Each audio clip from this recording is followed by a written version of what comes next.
भारत जैसे देश में विभिन्नताओं और विषमताओं का देश, जहाँ पर हर 5 साल में लोकसभा का चुनाव कराया जाता है, हर 5 साल में विधानसभा का चुनाव कराया जाता है। इस चुनाव के परिणाम कुछ भी हों, देश की विभिन्नताओं में भी एकता देखने को प्राप्त हो जाती है। तो आज का जो हमारा टॉपिक है वो है लोकसभा चुनाव के बारे में, और लोकसभा चुनाव से रिलेटेड वर्तमान एवं शुरुआत की सारी बातें हम आज करने वाले हैं। इस पूरी वीडियो में आपको सब कुछ पता चल जाएगा, किसको नया पोर्टफोलियो मिला है, कौन से नए मंत्री हमारे मंत्रिमंडल में शामिल हुए हैं, कौन राज्य मंत्री हैं, कौन केंद्रीय मंत्री हैं। नमस्कार, मैं अंकित कुमार आप सभी का स्वागत करता हूं इजी पेपर बाय अंकित द्विवेदी में। तो आइए शुरू करते हैं हम आज का अपना एक बेहतरीन सा टॉपिक, जिसका नाम है लोकसभा चुनाव। दुनिया का हमारा जो लोकसभा का चुनाव होता है वो दुनिया का सबसे बड़ा लोकतंत्र का चुनाव है। दुनिया का सबसे बड़ा लोकतांत्रिक चुनाव है। लोकतांत्रिक चुनाव है, ठीक है। ये हमारा दुनिया का सबसे बड़ा लोकतांत्रिक चुनाव है जो भारत में चुनाव चलता है, ठीक है। तो अब हम इसमें स्टार्टिंग से मतलब वर्तमान से चीजों को समझते हैं और पीछे की ओर लेकर के चलते हैं आपको। तो सबसे पहले हमें जो आज बात करनी है वो किस पे करनी है? आज हम बात करेंगे बेटा लोकसभा चुनाव 2024। हेडिंग लगा लीजिए, लोकसभा चुनाव 2024। अब देखिए लोकसभा चुनाव 2024 की जो अ, विशेष बातें हैं वो क्या क्या है। सबसे पहले आपसे पूछा जा सकता है, देखिए वनडे एग्जाम्स में तो बहुत ज्यादा कारगर आपके लिए है ही, इवन पीसीएस तक के एग्जाम में भी आपको यहाँ से कई सारे प्रश्न मिल जाएंगे, ठीक है। हाल ही में यहाँ से लेकर के 5 6 7 महीने तक जितने भी एग्जाम होंगे, काफी सारे क्वेश्चन आपको यहाँ से मिलने वाले हैं। तो अगर आपसे पूछता है कि जो भारत में चुनाव होते हैं उनका प्रकार क्या है भाई, लोकसभा चुनाव होते हैं उनका क्या प्रकार है, तो लोकसभा जो है वो किस प्रकार की है भाई? हमारी लोकसभा है, ये है लोअर हाउस। क्या है? लोअर हाउस है, ठीक है, लोकसभा, ठीक। अच्छा, यहीं पर एक बात और जान लो भाई, अपर हाउस फिर कौन है? ठीक है, अपर हाउस कौन है? तो अपर हाउस कौन है? राज्यसभा, ठीक। लोकसभा और राज्यसभा दो हमारी बॉडीज हैं, लोकतांत्रिक बॉडीज हैं, जिसमें से जो राज्यसभा है वो लोकतांत्रिक रूप से वो हमारा अपर बॉडी माना जाता है, और जो लोकसभा है वो हमारा लोअर बॉडी माना जाता है, यानी कि भारत संसद का निचला सदन, ठीक है। भारतीय संसद का निचला सदन माना जाता है, ठीक है, ये भी ध्यान रखो बेटा, निचला सदन माना जाता है, पहला पॉइंट। दूसरा पॉइंट क्या हो सकता है सर? इसकी टाइम ड्यूरेशन क्या होती? तो मैंने अभी स्टार्टिंग में ही आपको बोला, ठीक है, मैंने आपको स्टार्टिंग में ही बोला ये हर 5 साल के बाद होता है, 5 इयर्स। कितना? 5 साल के बाद होता है। दो क्वेश्चन तैयार। अभी यहां पर अध्यक्ष कौन थे लोकसभा चुनाव में, मतलब 2024 से पहले, ठीक है। तो हमारे जो अध्यक्ष थे 2019 से, ठीक है, 2019 से लेकर के चुनाव तक कौन थे? ओम बिरला जी थे। ओम बिरला, बहुत ही बेहतरीन आदमी, ठीक है, बहुत ही बेहतरीन आदमी, बीजेपी से ही हैं आपके ओम बिरला जी, ठीक। सदन के नेता कौन थे? तो सदन का नेता कौन होता है भाई? सदन का नेता, सदन का नेता वो होता है जिसे सर्वदलीय बैठक के बाद जीती हुई पार्टी, यानी कि बहुमत की पार्टी, जिसे जिसे एक व्यक्ति का नॉमिनेशन करती है कि ये हमारे सदन के नेता होंगे, यानी कि हम वही जा आगे चल के पीएम बनते हैं, वही मतलब पीएम बनते हैं। तो कौन होगा भाई? हमारे नरेंद्र मोदी जी, ठीक है, हमारे नरेंद्र मोदी जी, जो कि वाराणसी उनका संसदीय क्षेत्र है, ठीक है। अच्छा, 2024 में जो अभी जो समाप्त हुआ है, ये 17वीं आपका लोकसभा था, ठीक है। 17th लोकसभा का सेशन था ये, जो कब समाप्त हुआ है बेटा? 2024 में समाप्त हुआ है, 2024 में समाप्त हुआ, यानी कि जो 2024 से चलेगा वो कौन सा होगा? 18वीं होगी, यानी कि 2024 से 5 और जोड़ लो, 4 5 9 29 तक चलेगी। ठीक है, तो ये हो जाएगा हमारा 18वीं हो जाएगी। ठीक है, पीएम मोदी ने त्यागपत्र कब दिया और किसको दिया, तो ये भी ध्यान रखो, ये क्वेश्चन आपसे पॉलिटी में पूछता है। पीएम का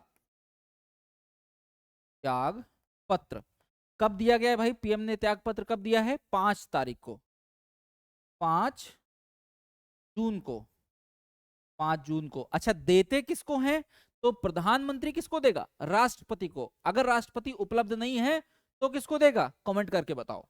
ठीक है, तो ये हमारे प्रेसिडेंट को देंगे। ठीक है, राष्ट्रपति को। राष्ट्रपति कौन है इस समय, तो हमारी द्रौपदी मुर्मू जी है। कौन है, द्रौपदी मुर्मू। कौन है, द्रौपदी मुर्मू। ठीक है,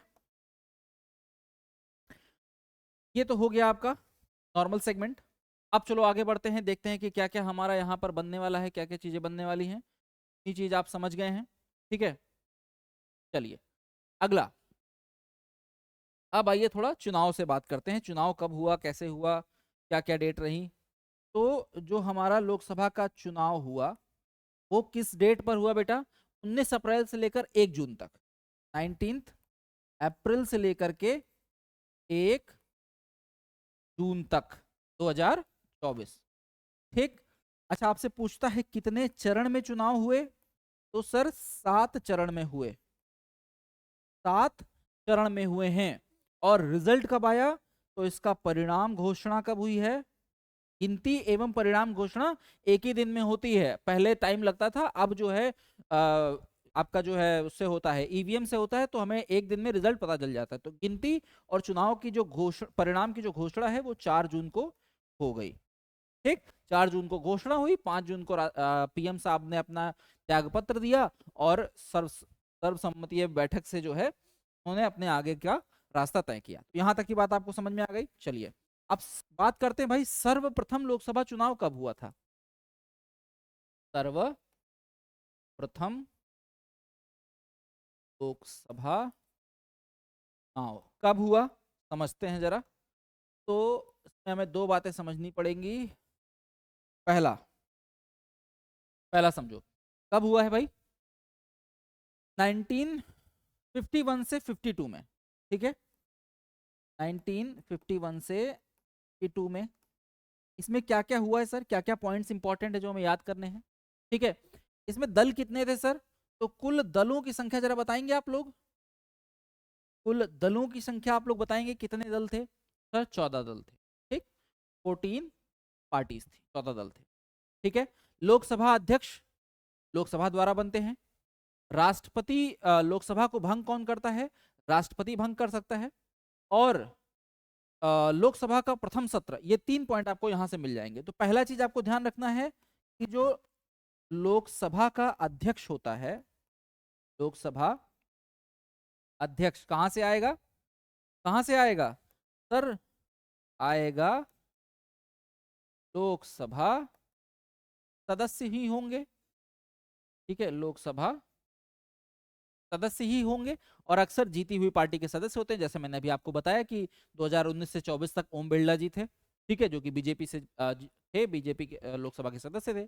ठीक है, लोकसभा भंग कौन कर सकता है, किसके पास ये पावर है कि लोकसभा हम भंग कर देंगे, तो राष्ट्रपति के पास ये पावर है कि वो लोकसभा को भंग कर सकता है। के पास है, राष्ट्रपति के पास। अच्छा, एक क्वेश्चन आपसे पूछता हूं मैं, मुझे ये बताओ, राज्यसभा राज्यसभा को कौन भंग कर सकता है, किसके पास ये पावर है, आप लोग कमेंट करके बताओ। लास्ट में मैं इस क्वेश्चन का आंसर दूंगा, इस वीडियो के लास्ट में। ठीक है, चलो। अच्छा, एक क्वेश्चन और मैंने इसमें आपसे पूछा था, ये पूछा था कि प्रथम सत्र कब आया था लोकसभा का, तो 13 मई 1992। प्रथम सत्र कब था, प्रथम सत्र 13 1952 में। ठीक है, 13 मई 1952 में इसका प्रथम सत्र आया था। तो ये बात आपको ध्यान रखनी है, इतनी चीजें आपको समझ के रखना है। ठीक, अब ये बताइए लोकसभा के कितने सत्र होते हैं, जो हमारी लोकसभा है, तो हमारी लोकसभा है बेटा, इसके कितने सत्र होते हैं, तो इसके बेटा 3 सत्र होते हैं मेनली, समझो। सत्र नंबर 1, सत्र नंबर 2 और सत्र नंबर 3। ठीक है, देखो पहला क्या होता है, बजट सत्र होता है। ठीक है, बजट सत्र होता है। दूसरा क्या होता है, मानसून सत्र होता है। क्या होता है, मानसून सत्र होता है, मानसून सत्र होता है। और तीसरा क्या होता है, तीसरा क्या होता है, तीसरा होता है सर, तीसरा होता है शीतकालीन सत्र। ठीक है, कालीन सत्र। तो ये 3 सत्र होते हैं। ठीक है, अच्छा इनका ड्यूरेशन भी होता है, ये नहीं कि कभी भी मन आया तो सत्र लगा लिया, ऐसा नहीं होता है। इनका एक फिक्स डेट होता है। बजट सत्र कब आएगा, आपने देखा होगा बजट सत्र हमेशा साल के प्रारंभ के कुछ महीनों में आता है, यानी कि फरवरी से मई तक, फरवरी से मई तक। मानसून सत्र, मानसून का टाइम क्या होगा, अब ये तो देखो, ये तो याद रखने वाली चीजें हैं, कॉमन सेंस वाली चीजें हैं। मानसून सत्र कब आएगा भाई, जुलाई से सितंबर तक मानसून होता है, तो जुलाई से सितंबर, ये हो गया आपका मानसून सत्र।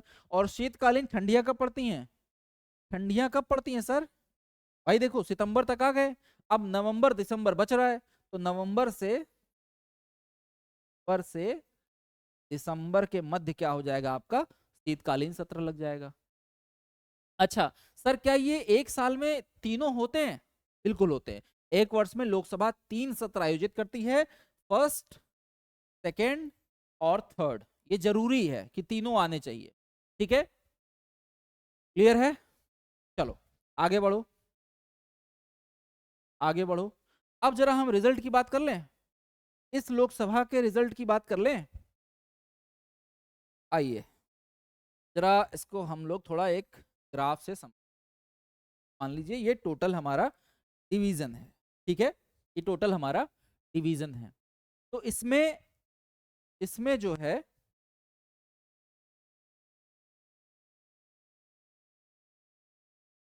लीजिए ये हमारा सेल डिवीजन है, यहाँ से लेकर के तब।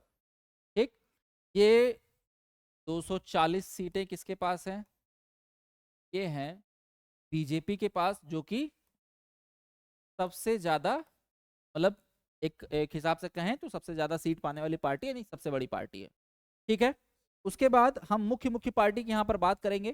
ठीक है, तो अब समझो ये हो गया, ये हिस्सा जो है ये है 99 सीटें, यानी कि ये है आईएनसी। ठीक है, हमारी कांग्रेस, क्लियर। उसके बाद यूपी में तीसरी जो सबसे बड़ी पार्टी बनकर निकली है, मतलब पूरे चुनाव में, ये है हमारी सपा, समाजवादी पार्टी, जिसको कितनी सीटें मिली बेटा, 37 सीटें मिली, 37 सीट्स मिली। ठीक है, उसके बाद अब इसमें बाकी आपकी सीटें हैं, जैसे जेडीयू है, टीडीपी है ना, ये सारी सीटें मिला करके। चलो, अच्छा टोटल कितना सीट है, कितना सीट पर लड़ाई हुआ है, 543 सीटों। ठीक है, ठीक है, बहुमत का आंकड़ा कितना होता है, 272 जो है वो बहुमत का आंकड़ा है, जिसको इस बार बीजेपी नहीं छू पाई है, बीजेपी नहीं छू पाई है अकेले। बीजेपी ने जब सम्मिलित तौर पर देखा, यानी कि एनडीए अलायंसेस, तब जाकर यहां पर इनकी सीटें आई हैं। अच्छा, अन्य पार्टियों की क्या क्या सीटें रही हैं सर, अन्य पार्टियों में क्या क्या सीटें मिली हैं, किसको कितना मिला है, कितना जो है, कितने टोटल हमारे पास पंजीकरण थे, कितना क्या था, समझो।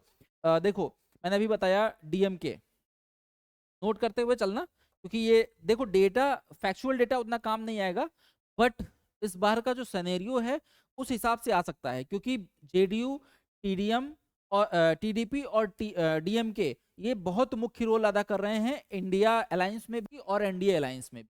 तो देखो सबसे पहले हम बात करते हैं डीएमके, डीएमके डीएमके ने 22 सीटें निकाली हैं। ठीक, उसके बाद हम बात करते हैं टीडीपी, चंद्रबाबू नायडू की, जो, अब इसको करंट से कैसे कनेक्ट करना है, चंद्रबाबू नायडू आंध्र प्रदेश के सीएम बन गए हैं और अपने स्टेट के लिए क्या मांग रहे हैं, स्पेशल स्टेटस मांग रहे हैं सेंट्रल गवर्नमेंट से, ताकि उनका जो रुका हुआ विकास है, उनके जो कर्जे हैं, उसको गवर्नमेंट अतिरिक्त उनको पैसा दे करके उसे आगे बढ़ाए। तो समझो टीडीपी ने कितनी सीटें निकाली भाई, 16 सीटें निकाली है। उसके बाद जेडीयू, जेडीयू किसकी पार्टी है, नीतीश कुमार की, जो कि बिहार के मुख्यमंत्री हैं, और ये भी अपने स्टेट के लिए क्या कह रहे हैं, अपने स्टेट के लिए मांग रहे हैं पैसा, स्पेशल स्टेटस मांग रहे हैं। कितनी सीटों की वजह से, 12 सीटों की। ठीक। शिवसेना, शिवसेना कहां पे है, शिवसेना महाराष्ट्र की रीजनल पार्टी है, 9 सीटें मिली हैं इनको। ठीक है, उसके बाद आ जाइए, उसके बाद आप आ जाइए, अब देखिए एनसीपी, एनसीपी को कितनी सीटें मिली हैं सर, एनसीपी को मिली हैं 8 सीटें, 8 सीटें। उसके बाद एसएचएस, एसएचएस को कितनी सीटें मिली हैं सर, तो इनको मिली है मात्र 7 सीटें। ठीक। उसके बाद लोक जनशक्ति पार्टी, लोक जनशक्ति पार्टी, इनको मिली हैं 5 सीटें। आरजेडी को कितनी मिल गई सर, आरजेडी को मात्र और मात्र 4 सीटें प्राप्त हुई हैं। उसके बाद, के बाद बाकी जो अन्य पार्टीज हैं जिसे हम अदर्स के नाम से जानते हैं, अदर्स के नाम से जानते हैं, इन्होंने 55 सीट पर अपना कब्जा दबा। अदर्स में कौन होते हैं, जो निर्दलीय लड़ जाते हैं, ठीक है, जिन जो किसी पार्टी से अलायंसेस नहीं लेते, अपना इंडिपेंडेंट अलग लड़ते हैं। जैसे यूपी में आपने देखा है कि नगीना सीट पे कौन जीता है, आपके चंद्रशेखर, ठीक है, जिनका उपनाम रावण है, तो वो क्या थे, निर्दलीय थे, तो वो इस अदर्स में आएंगे। ठीक है, यहाँ तक का कॉन्सेप्ट क्लियर है। अच्छा, मतदान कितना हुआ है, टोटल मतदाता भारत में कितने हैं, कितने वो हैं, तो इन पर जरा हम बात कर लें। तो कुल पंजीकृत जो मतदाता हैं हमारे पास, कुल पंजीकृत मतदाता कितने हैं बेटा, कितने हैं, बहुत बड़ी संख्या है, 96.8 करोड़, 96.8 यार।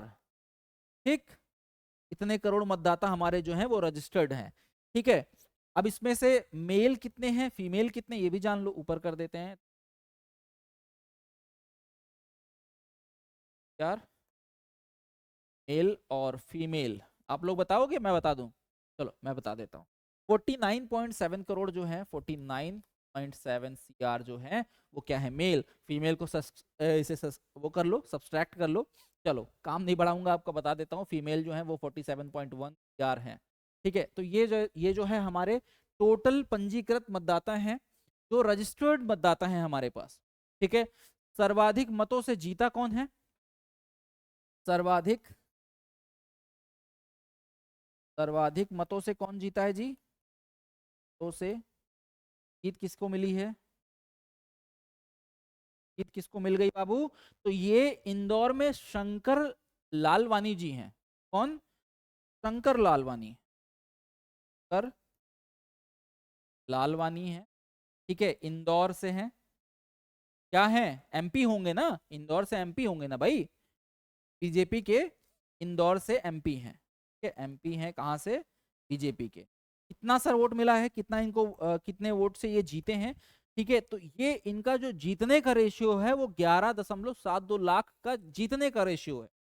ठीक है, 11.72 लाख वोट्स, वोट से ये जीत गए। ठीक है, अच्छा एक चीज और समझो, एक चीज और देख लो, विमेन एम्पावरमेंट चल रहा है भाई, तो आपको ये पॉइंट याद रखना पड़ेगा कि इस बार जो लोकसभा चुनाव हुआ है, यानी कि 18वीं लोकसभा का जो चुनाव हुआ है, कितनी विमेन्स यानी कितनी महिलाएं जीती हैं, कितनी महिला एमपी बनी है, महिला जीती हैं, तो कितनी जीती हैं, कोई बता पाएगा, बता पाएगा कोई, कोई बात नहीं, 73। ठीक है, 73 फीमेल जो है वो एमपी बन गई। ये काफी बड़ा नंबर है, काफी बड़ा नंबर है। यहां तक की बात सभी को क्लियर हो गई भाई। चलो जी, अब जरा आते हैं अपने नेता सदन। ठीक है, सदन के नेता, सदन के नेता, या फिर हम कह दें कि प्रधानमंत्री। हालांकि बताने की जरूरत नहीं है, परंतु बता देते हैं कि हम आपको रहे हैं पढ़ा। तो भाई हमारे नेता सदन या फिर हमारे पीएम कौन है, तो पीएम है श्री नरेंद्र दामोदर दास, ठीक है, श्री नरेंद्र दामोदर दास मोदी, नरेंद्र दामोदर दास, ये कौन है, हमारे पीएम हैं, ठीक है। दामोदर दास मूलचंद मोदी इनके पिताजी का नाम था। जन्म इनका कब हुआ है, फिलहाल ये सब आपको पूछना नहीं है, बस मैं एक जनरल नॉलेज के लिए बता दूंगा, क्योंकि हमारी वीडियो एकेडमिक्स में भी बच्चे देखते हैं तो उनको जानना जरूरी है भाई। 17 सितंबर, 17 सितंबर 1950, ठीक है। और गुजरात में इनका जन्म हुआ था, ठीक है, वडनगर में, क्योंकि सारी चीजें काफी चर्चा में रहती हैं। जन्म हो गया, पिता का नाम दामोदर दास मूलचंद्र मोदी, आपको बहुत इंपॉर्टेंट नहीं है, जीवनी लिखनी नहीं है। माता का नाम हीराबेन, सभी को पता है, मोदी जी जाते रहते हैं, ठीक है। पहली बार ये सीएम कब बने, जो इंपॉर्टेंट है वो समझो। पहली बार सीएम कब बने हैं, कब बने बताओ। फर्स्ट टाइम ये गुजरात में सीएम कब बने बेटा, तो 2001 में बन गए। कब, 2001 में गुजरात के सीएम बने। उसके बाद चौथी बार सीएम कब बने, चौथी बार, चौथी बार सीएम बने हैं 2012 में, ठीक है।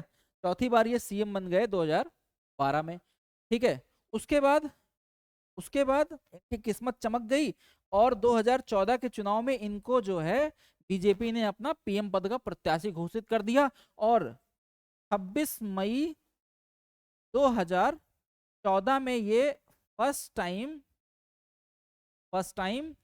पीएम बन गए। और 14 से लेकर के 24 तक ये पीएम थे, और फिर 24 से पीएम बन गए, ठीक है। मैंने थे इसलिए कहा क्योंकि 5 जून को इन्होंने अपना जो है इस्तीफा दे दिया था, और उसके बाद फिर शपथ ग्रहण करके ये 2024 से 2029 के लिए तीसरा टर्म अपना स्टार्ट कर रहे हैं। तीसरा टर्म, समझिएगा, थर्ड टर्म स्टार्ट कर रहे हैं। और थर्ड टर्म, और कौन सा ऐसे राष्ट्रपति प्रधानमंत्री हैं भारत के, तो जवाहरलाल नेहरू, ठीक है, जवाहरलाल नेहरू, इन्होंने भी अपने 3 टर्म कंप्लीट किए हुए हैं। तो यहां तक आप समझ गए। अब आइए देखते हैं जरा इनका जो सफर है, सांसद बनने का जो सफर है भाई। देखो, सीएम बनने तक, मतलब यहां तक तो इनका जो है विधानसभा का सफर था, ठीक है, विधानसभा का सफर था। लेकिन 2014 से ये कहां का सफर कर रहे हैं, लोकसभा का, ठीक। तो भाई हमें समझना पड़ेगा कि इनका जो सांसद है या सांसदीय क्षेत्र है, किस क्षेत्र से लड़ते हैं, कितनी बार बन चुके हैं, तो ये हमें जानना पड़ेगा भाई, ठीक है। आओ देखो, सांसद के रूप में इनका सफर क्या है, समझो। सांसद के रूप में ये 2014 में वाराणसी से लड़े, 2014 में, 2014 में कहां से लड़े, वाराणसी से लड़े और जीते भी, ठीक। उसके बाद कहां से लड़े, उसके बाद कहां से लड़े, 2014 से 2029 तक पीएम रहे और सांसद रहे वाराणसी से। फिर 2019 से इन्होंने फिर अपनी सीट नहीं बदली, और ये फिर वहीं वाराणसी से इन्होंने लड़ाई करी, वाराणसी से ही इन्होंने लड़ा और फिर जीते, भारी मतों से जीते। और उसके बाद 2019 से लेकर के 2023 तक फिर पीएम रहे और संसदीय क्षेत्र में सांसद रहे। फिर 2024 में इन्होंने कहां से लड़ा, फिर वाराणसी से लड़ा और जीते। लेकिन इस बार जीत का अंतर थोड़ा कम रहा, 1.5 लाख वोटों से लगभग यहां से जीते हैं, क्योंकि इस बार काफी अच्छी टक्कर देखने को मिली है इंडिया अलायंसेस की वजह से, ठीक है। अच्छा, इनको अभी तक क्या क्या अवार्ड वगैरह मिल गए हैं पीएम मोदी को, तो भैया 15 से ज्यादा अंतरराष्ट्रीय अवार्ड्स हैं इनके पास, 15 से अधिक, ठीक है, अंतरराष्ट्रीय अवार्ड्स हैं इनके पास, ठीक है। 5 से अधिक संगठन अवार्ड हैं, और क्या है, 7 से 77 से ज्यादा इन्होंने विदेशी यात्राएं करी हैं, है ना। आपने देखा है कि पीएम मोदी का जो है काफी सारे जो कंट्रीज हैं उनके नेता प्रमुख से, प्राइम मिनिस्टर से या राष्ट्रपति से बहुत अच्छे संबंध हैं, ठीक है। तो इन्होंने विदेशी यात्राएं भी खूब कसके की हैं। उसके बाद, उसके बाद इन्हें लोकमान्य तिलक पुरस्कार मिला था एक बार, ठीक है, कहा जा सकता है लोकमान्य तिलक पुरस्कार, पुरस्कार मिला था। और कब मिला था, तो आपको सन याद रखना है, 2023 में। ठीक है, 2023 में। और कोई सर इनको अवार्ड मिला है जो हमें याद रखना है, एक और याद कर लो, लता दीनानाथ मंगेशकर अवार्ड। लता नाथ मंगेशकर अवार्ड, ये कब दिया गया सर? ये बेटा 2022 में दिया। ठीक है, तो ये अवार्ड्स आपको याद कर लेने हैं, आपके काम में आ सकते हैं। समझ गए? समझ गए? बोलो, समझ गए? अच्छा, शपथ ग्रहण का आपको डेट वगैरह तो याद है ही है। पहला इन्होंने पहला जो है इन्होंने, मैंने आपको बताया था कि पहली बार इन्होंने 26 मई में, 26 मई को इन्होंने वो किया। दूसरा इन्होंने किया था 30 मई 2019 को। और जो थर्ड टाइम है इनका अभी स्टार्ट हुआ है, वो 9 जून 2024 को स्टार्ट हुआ है। ठीक है, तो ये हो गया। अच्छा, अब ये बताओ, कोई सरकार आती है तो वो कुछ महत्वपूर्ण ऐसे कार्य करती है जिन कामों को लेकर के वो लोगों के बीच में जाए और बोले कि भैया हमने ये काम किए हैं आपके लिए, अगली सरकार फिर हमारी बनाओ। तो आइए वो जरा देखते हैं। तो मोदी जी के जो महत्वपूर्ण काम है, ठीक है, महत्वपूर्ण,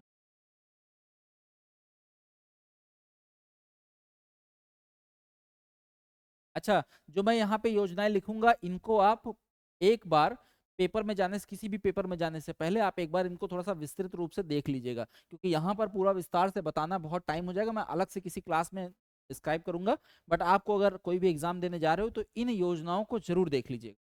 देखिए, सबसे पहले इन्होंने स्टार्ट किया नमामि गंगे।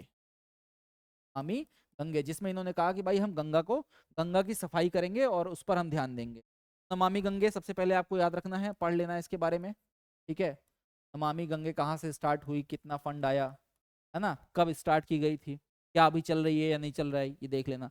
फिर इन्होंने कहा कि हमारा जो इंडिया होगा उसको हमें डिजिटल इंडिया करना है, तो डिजिटल इंडिया के बारे में इन्होंने स्टार्ट कर दिया। ठीक, उसके बाद इन्होंने क्या किया, जनधन योजना ले आए। ठीक है, कौन सी योजना, जन धन योजना में क्या किया गया था, बहुत सारे लोगों का अकाउंट खुलवाया गया था, लोगों को बैंकों से जोड़ा गया था, जिसमें अभी मोदी जी ने अपने प्राइम मिनिस्टर बनने से पहले अभी हाल ही में इन सारी योजनाओं का जिक्र किया है। ठीक है, किसी एक चैनल के इंटरव्यू में उन्होंने ये सारी बातें बताई हुई हैं।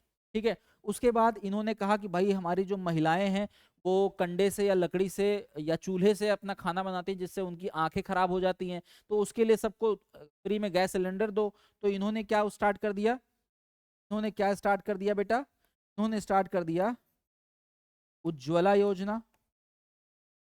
उज्ज्वला योजना प्रारंभ कर दी। इसके बाद चलो ये कर दिया, अब ये ले आए सीएए अधिनियम। सीएए अधिनियम जिस पे खूब कस के बवाल हुआ था, आपको याद है, कस के बवाल हुआ था, लोगों ने कहा कि हमारी नागरिकता चली जाएगी, हमको कागज दिखाना पड़ेगा, हमको ये वो फलाना धमाका, काफी बवाल हुआ था। सीएए हो गया। सीएए के बाद आपको पता है कि पाकिस्तान ने जो है हमारे आर्मी कॉन्वॉय पे आक्रमण कर दिया था। ठीक है, जिसमें हमारे बहुत सारे जवान शहीद हो गए थे। उसके बाद मोदी जी ने कहा कि भाई ऐसा इनको मारो, तो इन्होंने क्या कर दिया, सर्जिकल स्ट्राइक कर दी। ठीक है, सर्जिकल स्ट्राइक कर दी, स्ट्राइक कर दी। ठीक है, सर्जिकल स्ट्राइक कर दी। क्लियर, ये हो गया, स्ट्राइक हो गई, मारपीट हो गई। अब देखो, सर्जिकल स्ट्राइक करने के बाद इन्होंने कहा कि भाई केवल सर्जिकल स्ट्राइक केवल लोगों पे जो है पाकिस्तान पे क्यों, जो लोग जो लोग क्या कर रहे हैं, कर में चोरी कर रहे हैं, उनके ऊपर जीएसटी, ये भी एक सर्जिकल स्ट्राइक ही था। उसके बाद इन्होंने खट से नोटबंदी कर दी, नोटबंदी कर दी। अब इसमें लोगों की वैसे पहले से बंदी नहीं थी, ऊपर से नोटबंदी हो गई। ठीक है, तो जिनकी जिनकी बंदियों ने या जिनकी जिनकी जो है श्रीमती जी लोगों ने पैसा दबा के रखा था, मोदी जी ने सबका पैसा निकलवा दिया। उसके बाद जब पैसा निकल आया तो उन्होंने कहा ऐसा करते हैं, पैसा आ ही गया है, स्मार्ट सिटी बनाते हैं। क्या बनाते हैं, स्मार्ट सिटी बनाते हैं। ठीक, मोदी जी ने कहा भाई बनाओ स्मार्ट सिटी, पैसा आ गया, खूब पैसा आया है। ठीक है, स्मार्ट सिटी बना डालो। कहीं ठीक है सर, बना देंगे। ठीक है, अब स्मार्ट सिटी बन गया, यानी कि आपको हर घर में पानी देना पड़ेगा, तो हर घर जल योजना आ गई। हर घर जल योजना लानी पड़ गई। अब हर घर पानी तो पहुंचा दिए, और लोग बीमार होंगे तब क्या करोगे? तो इन्होंने कहा सबका आयुष्मान कार्ड बना दो, आयुष्मान कार्ड बना डालो। कार्ड बन गए फटाफट, आयुष्मान कार्ड बन गए, 5 लाख तक का फ्री इलाज कराओ जाकर के, मजे से, कोई दिक्कत नहीं है, टेंशन नहीं लेना है, होने दो बीमारी, इलाज फ्री में सरकार करवाएगी। ठीक, अब ये हो गया। उसके बाद अब मोदी जी को फिर मजा नहीं आ रहा था, मोदी जी ने कहा कि यार मजा नहीं आ रहा है। ने क्या कहा? मजा नहीं आ रहा है। तो कहते किसान निधि जो है दे देते हैं किसानों को, उनको भी मजा आना चाहिए भाई। तो इन्होंने किसान निधि योजना प्रारंभ कर दिया, जिसमें किसानों को 3 किस्तों में 2-2 हज़ार रुपए देना प्रारंभ कर दिया कि भाई लो पैसा लो, करो खेती। फिर 6 हज़ार में क्या खेती हो जाएगी, फिर भी ठीक है, 0 से तो 6 हज़ार अच्छा है। ठीक, उसके बाद इनको फिर मजा नहीं आ रहा था, तो मोदी जी ने कहा किक नहीं आ रही है, कहीं 370 हटा दो। 370 खत्म हो गया। क्या हो गया? 370 खत्म हो गया। अभी और मजा नहीं आ रहा था, कहीं 3 तलाक भी हटाओ, 3 तलाक भी हटा दिए, 3 तलाक भी हटा दिया। ठीक, और मजा नहीं आ रहा था, कहीं ऐसा है स्टैचू ऑफ यूनिटी बनवाओ, स्टैचू ऑफ लिबर्टी उनके पास है, स्टैचू ऑफ यूनिटी हमारे पास होना चाहिए। स्टैचू ऑफ क्या? यूनिटी। स्टैचू ऑफ क्या बना दो? यूनिटी बना दो। ठीक है, अब इतना सब कुछ बनाने के बाद कह रहे हैं जब इतना बन ही रहा है तो यार एक नया बना दो। क्या नया? क्या बना दो? नया पार्लियामेंट हाउस बना दो, नया पार्लियामेंट हाउस बना दिया गया। तो ये इनके जो है मेजर काम थे, जिनको लेकर के ये सभी चुनावों में जाते हैं, सभी जितने भी इंटरव्यू वगैरह होते हैं सब में ये इनका जिक्र करते हैं, तो ये परीक्षा के लिए हमारे लिए थोड़ा सा मुख्य हो जाए। ठीक, अब आपको पता है मोदी जी का थोड़ा स्टाइल अलग है। मोदी जी जब भी क्या करते हैं, जब भी अपना शपथ ग्रहण करते हैं तो कई सारे ऐसे राष्ट्रपति या ऐसे राष्ट्र प्रमुख को बुलाते हैं जिनसे हमारा या तो कुछ मैटर चल रहा हो या जो हमारे परम मित्र हों। ठीक है, तो आइए देखते हैं निमंत्रित नेता कौन कौन थे। निमंत्रित नेता इस बार के कौन कौन थे, तो पहले हम उनके बारे में जानेंगे जो थोड़ा ठीक ठाक लोग हैं, से हमारा ज्यादा मैटर नहीं चल रहा है। तो सबसे पहले मोदी जी का भाई समझो, सबसे पहले क्या किसको बुलाई? मोदी जी का था तीसरी बार का मस्त इनको लेना था प्राइम मिनिस्टर की शपथ। अब मोदी जी ने कहा यार क्या किया जाए, कुछ तो बढ़िया काम किया जाए जिससे जो है मजा आ जाए, ऐसे किसी को बुलाया जाए। सोचते सोचते कहीं कि देखो माहौल है, ठीक है, लड़का कितना भी सख्त हो कहीं तो पिघलता है। तो मोदी जी ने सबसे पहला आमंत्रण भेजा बांग्लादेश, और वहां से बुलाया शेख हसीना को। सबसे पहले कहाँ भेजा? बांग्लादेश। और वहां से किसको बुलाया बाबू? वहां से बुलाया शेख हसीना जी को। और ये कौन है? पीएम है, तो बुला लिया, पीएम है। ठीक है, फिर इन्होंने कहा कि यार बांग्लादेश को बुला ही रहे हैं, अभी हमारा दोस्त है श्रीलंका, वो गुस्सा हो जाएगा, कहेगा ले हमको बुलाए नहीं, हम नीचे लटके हैं, भारत को पकड़ के लटके हैं ना, हमको बुलाए नहीं, हम छोड़ के जा रहे हैं, कहीं ना आओ तुम भी आओ। तो यहाँ से किसको बुलाएंगे भाई? श्रीलंका से। श्रीलंका से किसको बुलाएंगे? तो श्रीलंका से राष्ट्रपति जी को बुलाया गया। कौन है? रानिल। और इनका सरनेम बड़ा खतरनाक है, विक्रम सिंघे। क्या नाम है? विक्रम सिंघे। ये कौन है? प्रेसिडेंट हैं। ठीक है, कहाँ के? श्रीलंका के। अब श्रीलंका को बुला लिए, नेपाल ऊपर से झांक रहा है, ए भैया हमको बुलाओ यार, हमको बुलाओ, हमारी बेइज्जती हो जाएगी भाई, हमको बुला लो, कहीं ना आओ, तुम भी आ जाओ। तो हमने बुला लिया नेपाल को। नेपाल से कौन आया? नेपाल से आए उनके पीएम पुष्प कमल दहल प्रचंड। ठीक है, इतना सा देश, देश से बड़ा नाम, पुष्प कमल दहल प्रचंड। कौन आया? पुष्प कमल दहल प्रचंड, ये हैं पीएम। 3 लोग आ गए। अब सोचो, एक पड़ोसी यहां से आ गया, एक पड़ोसी यहां से आ गया, एक पड़ोसी यहां से आ गया। ठीक, अच्छा आपने देखा नेपाल और बांग्लादेश के बीच में हमारा एक और पड़ोसी है, कौन? भूटनवा 19वां देख रहा है, कह रहा है ए मोदी जी, हमको नहीं बुलाएंगे, मोदी जी हमको बुलाइए ना, हमको भी बुलाइए। ठीक है, मोदी जी का आओ यार, चलो आओ। तो अब आ गया हमारा भूटान। भूटान के प्रधानमंत्री कौन? कौन? सेरिंग टोबैगो। टोबैगो मत लिख देना, टोबैगो से याद कर लो, लेकिन टोबैगो हैं। तो इनका नाम मैं लिखता हूँ, थोड़ा भैया सही से लिखना, प्रधानमंत्री हैं, मार वार हो जाएगी। सेरिंग टोबैगो, टोबैगे, ठीक है, टोबैगे। ये हैं हमारे पीएम कहाँ के? भूटान के। तो ये तो हो गए हमारे पड़ोसी। ठीक, ये हमारे पड़ोसी हो गए।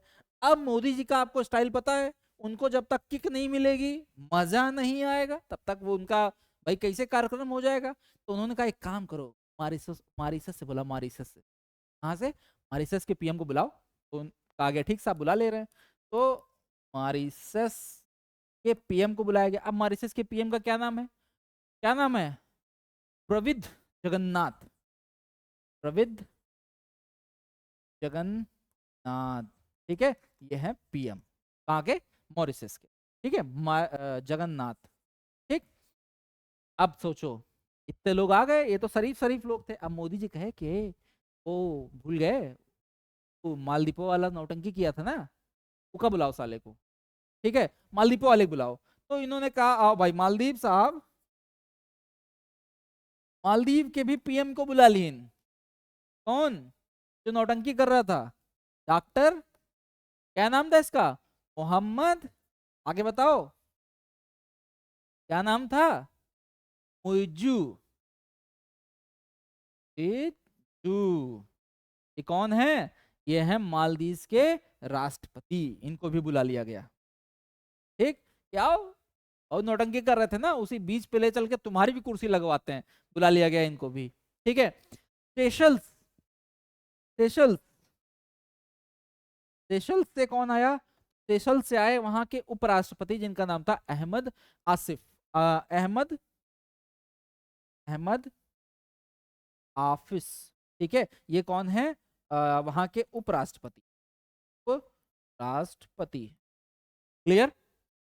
आफिक, अहमद आफिक हैं। ठीक है, अहमद आफिक जी, आफिक। तो ये हो गए गेस्ट, समझ गए? हमारे बांग्लादेश, श्रीलंका, नेपाल, भूटान, मॉरिशस, मालदीव और सेशल्स, इतनी जगह से हमने लोगों को बुलाया, आमंत्रण। ठीक, देखो इतना तो आप समझ गए। अब एक चीज आप समझो, एक चीज आपको लेकर चलते हैं। ठीक है, यहाँ पर आपको लेकर के चलते हैं, और यहाँ पर आपको समझना है कि कौन कौन लोग इस बार मंत्रिमंडल में आए हैं, कौन नए हैं, कौन केंद्रीय मंत्री हैं, कैबिनेट मंत्री हैं, राज्य मंत्री हैं, स्वतंत्र प्रभाव मंत्री हैं, किसको क्या मंत्रालय मिला है। जो इंपॉर्टेंट पोर्टफोलियो है उनके बारे में बात करना आवश्यक है। तो ये हमारी है इंडिया की जो india.gov.in है, आप लोग भी यहाँ पर जाकर के इन चीजों को जान सकते हो। देखो चलो, सबसे पहले हम स्टार्ट करते हैं कहाँ से? सबसे पहले हम स्टार्ट करते हैं, तो शुरू करते हैं प्रधानमंत्री से। प्रधानमंत्री आपको पता है मोदी जी हैं, और मोदी जी के पास कौन कौन से मंत्रालय हैं। अगर आपको ना दिख रहा हो तो मैं थोड़ा सा इसको जूम भी कर सकता हूँ, हाँ कर सकता हूँ। ठीक है, अब दिखेगा।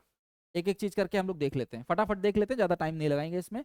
ठीक है, क्योंकि ऑलरेडी हमारी वीडियो लंबी हो रही है। देखिए, नरेंद्र मोदी जी ने कार्मिक, जन शिकायत और पेंशन मंत्रालय अपने पास रखा है, परमाणु ऊर्जा और अंतरिक्ष विभाग अपने पास रखा है। ठीक है, और ये जो मामले हैं प्रमुख की नीतिगत मामले एवं वे सभी विभाग जो किसी अन्य मंत्री को आवंटित ना किया गया हो, वो मोदी जी खुद देख लेंगे। ठीक है, उसके बाद मोदी जी ने क्या बोला कि साहब ऐसा है, के बाद मोदी जी ने बोला है कि मैं जो है बाकी कौन कौन से, अब आप चलो अब देखो, मेन जो होते हैं वो 4 मंत्रालय होते हैं। ठीक है, जो 4 मंत्रालय होते हैं, जिसमें आपने देखा है, आपने देखा है, आ जाओ, ये देखो, अब यहां से हम लोग थोड़ा काम स्टार्ट करते हैं। देखो, रक्षा मंत्रालय सबसे इंपॉर्टेंट, राजनाथ सिंह, इनको पहले भी मिला था, इस बार भी मिला है। ठीक है, गृह मंत्री और सहकारिता मंत्रालय, गृह मंत्रालय अमित शाह जी को पहले भी मिला था, तो ये इनको फिर से मिल गया है। नितिन गडकरी, नितिन जयराम गडकरी इनका पूरा नाम है, सड़क एवं परिवहन मंत्री हैं, और बेस्ट काम कर रहे हैं। ये चेहरा हर किसी पार्टी में, हर किसी दल में सबसे लोकप्रिय है, कोई डाउट नहीं है। ठीक है, उसके बाद आप इधर आएंगे तो जगत प्रकाश नड्डा जी जो कि बीजेपी के अभी तक अध्यक्ष थे, ठीक है, इनको स्वास्थ्य एवं परिवार कल्याण मंत्रालय और रसायन एवं उर्वरक मंत्रालय दिया गया है। इनका कार्यकाल जो है 30 जून को बीजेपी अध्यक्ष के रूप में खत्म हो जाएगा। इसीलिए इन्होंने मतलब इस बार इन्होंने लोकसभा का चुनाव भी लड़ा और जीते भी, और इसलिए इनको जो है इस बार मंत्रालय मिला है। तो ये हमारे न्यू मेंबर के रूप में हमारे साथ जुड़ गए हैं। उसके बाद आप नीचे देख पा रहे होगे, के बाद आप नीचे देख पा रहे हो, इनको हटा देते हैं पहले, ठीक है। नीचे देख पा रहे होगे मामा जी हैं। मामा जी के नाम से कौन फेमस है? ये हमारे आ गए मामा जी। मामा जी यानी कि शिवराज सिंह चौहान, जो कि सीएम थे इस कार्यकाल के पहले, कहाँ के? मध्य प्रदेश के। तो इस बार इन्होंने जो है, इस बार ये बन गए हैं सांसद, और फर्स्ट टाइम ये सांसद बने हैं, ठीक है। कृषि किसान कल्याण मंत्रालय और ग्रामीण विकास मंत्रालय इनको मिला है।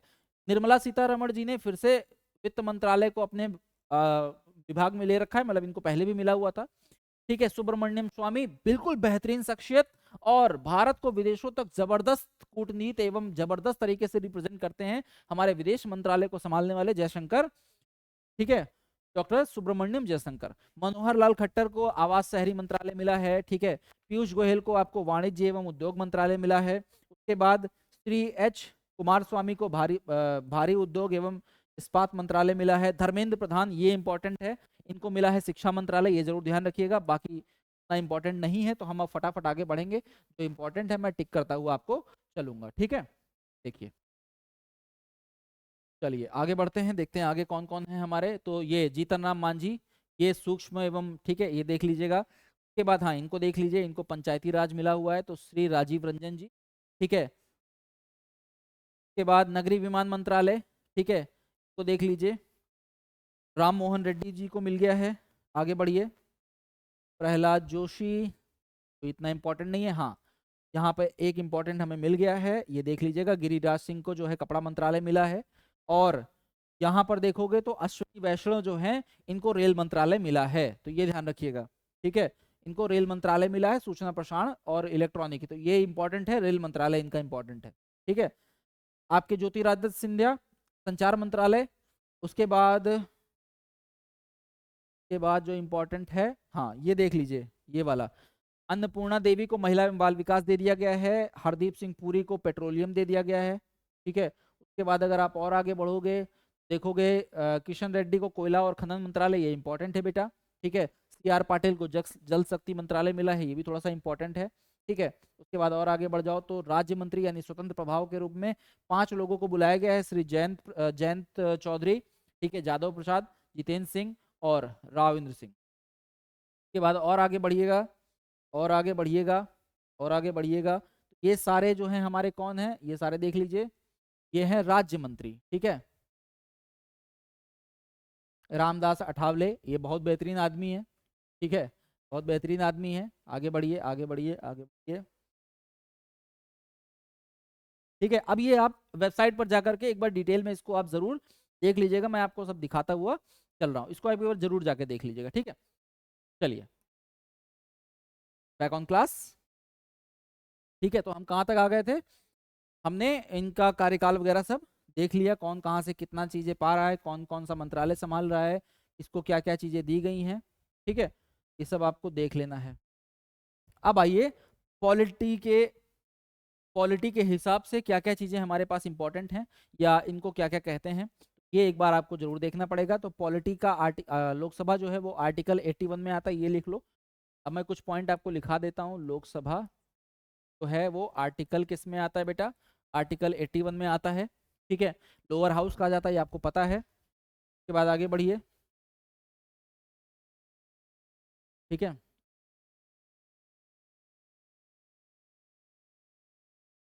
बाद आगे बढ़िए,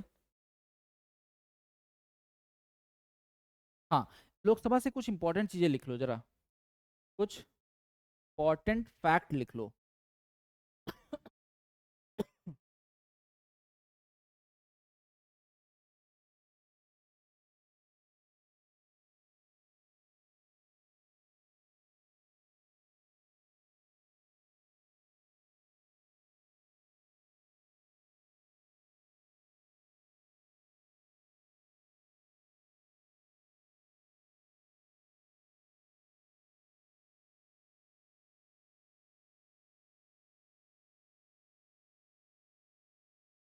चलिए कुछ इंपॉर्टेंट फैक्ट्स लिख लीजिए। तो देखिए पहली बार वाली जो बात होती है वो लिख लो। एक तो लिखो स्वतंत्र भारत की पहली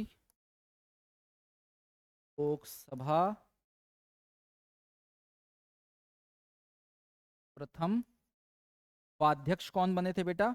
ये थे आपके अनंत शयनम के अयंगर, पहले उपाध्यक्ष बने थे स्वतंत्र भारत के। उसके बाद दूसरा पॉइंट क्या क्या याद करना है सर? दूसरा पॉइंट याद करना है लोकसभा की पहली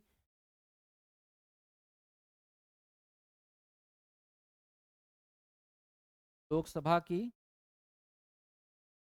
पहली महिला अध्यक्ष कौन है भाई? मीरा कुमार। ठीक है, मीरा कुमार। लोकसभा के पीठासीन अधिकारी, लोकसभा का पीठासीन अधिकारी कौन होगा? तो जो लोकसभा का स्पीकर होगा, लोकसभा का स्पीकर या अध्यक्ष, क्या लोकसभा का स्पीकर जो होगा वो पीठासीन अधिकारी होगा। और इसी में एक पॉइंट और बढ़ा लो, लोकसभा में केंद्र शासित